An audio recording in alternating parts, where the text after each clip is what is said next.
Vetëm 5 muaj nga dorëheqja e tij, Nevruz Bare rikthehet sërish në drejtimin e Spitalit të Lezhës. Prezantimi i tij është kryer nga zëvendësministri i Shëndetësisë, Klodian Riepaj. Krahas vëmendjes për trajnimin dhe kualifikimin e mëtejshëm të mjekëve, mbështetja logjistike edhe me aparaturat e nevojshme janë obligimi i kësaj ministrie, është shprehur në fjalën e tij Riepaj. Ka dhe do të ketë një vëmendje të veçantë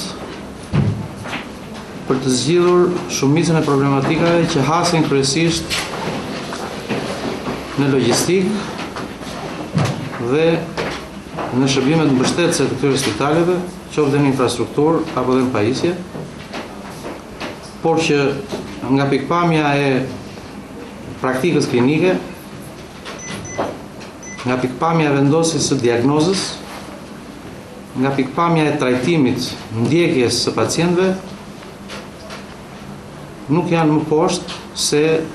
spitale si Motra qoftë edhe në Evropë. Pas prezantimit si drejtori i ri i spitalit, Nevruz Bare ka deklaruar se do të vijojë të implementojë strategji zhvilluese për spitalin, ndërsa ka garantuar se do të jetë zbatues rigoroz i politikave që do të ndërmerren nga Ministria e Shëndetësisë, kjo si një mënyrë për të qenë më pranë qytetarëve. Bare ka shprehur bindjen se Spitali i Lezhës do të jetë një model për sa i përket spitaleve rajonale, ndërsa ka kërkuar bashkëpunimin e gjithë stafit mjekësor për të përmirësuar jo vetëm kushtet, por edhe shërbimin për të gjithë pacientët.